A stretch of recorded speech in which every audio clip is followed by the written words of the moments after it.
Hey there, welcome back to my channel. Today we're going to talk about prep school. And the reason that we're going to talk about prep schools today is that I received an email from a viewer's father who was very upset that his daughter was offered a slot at one of the service academies prep school. He felt that it was a slight, that she should have gotten into the academy, and that the only reason she was offered a spot in the prep school was because he was not politically connected. His family had nobody in the military. He didn't know the right people, on and on and on.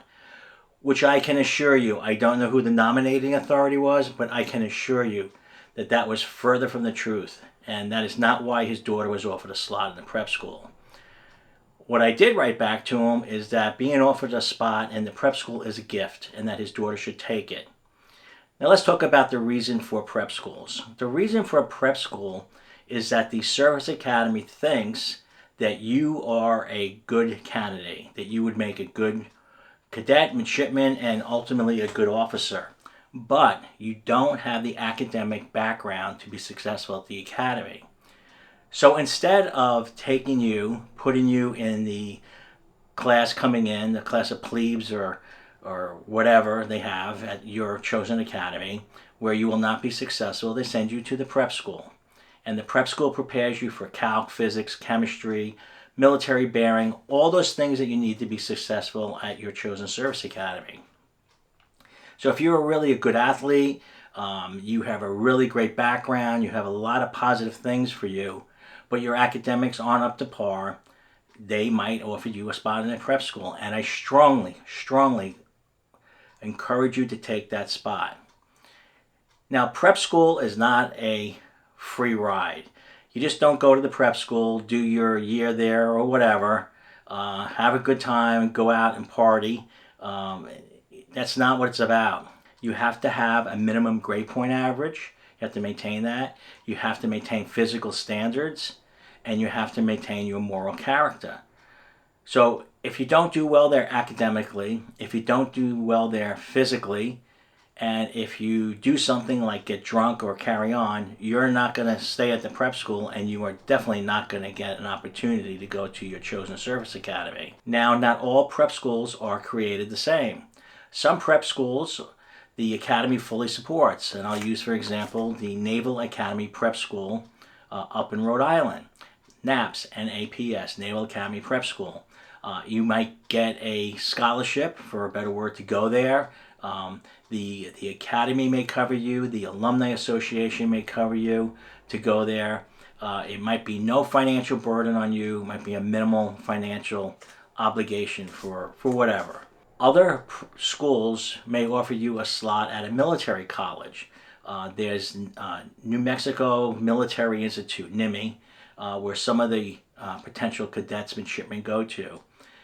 Now, that academy may not pick up the tab for that, and you may have to pick up the tab for it yourself. However, they want you to go there, and they want you to take a certain course curriculum to be successful at the academy. I strongly suggest that you spend the money and that you go there, because 1 year of tuition at a school such as NIMI is nothing compared to the quote-unquote free education that you will get at a service academy. So does going to a prep school guarantee that you will get into your chosen academy? Well, that depends. Some programs, if you go to the prep school and you successfully complete it, the academy will secure a nomination for you, and you will get the appointment and you will go in. Some other programs, they will not secure a nomination for you. You still would have to compete for a nomination. But I can tell you from working on boards for senators and congressmen, if we have a student that is sent to a prep school by a service academy, and we have his or her grades from that prep school and they do well, we certainly highly consider them for a nomination. Just for the factor is that number one, the academy wanted them to go to the prep school.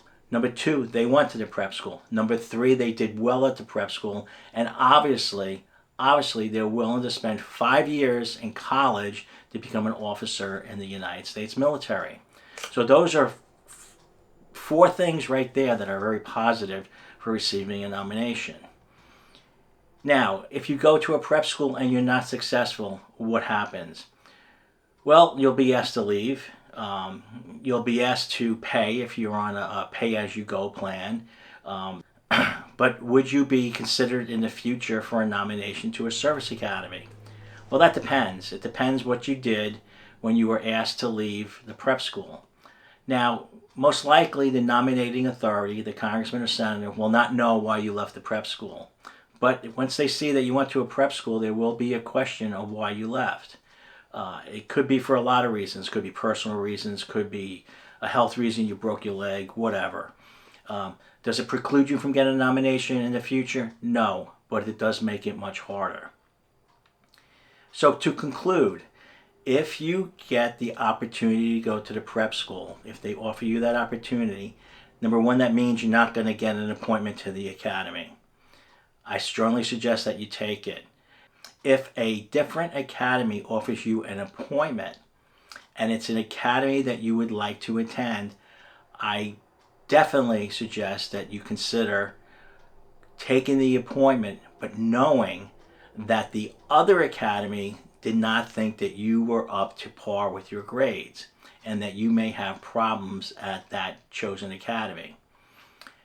So it's a double-edged sword. Should I go to the prep school and go to my chosen academy? Should I take the appointment to another academy and risk not doing well? Only you know how you're going to perform, and only you know how much work you're willing to put in.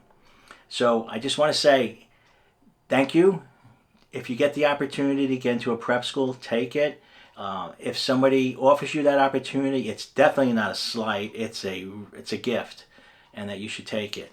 So thank you so much for watching, and I hope you get what you want in the future. Bye now.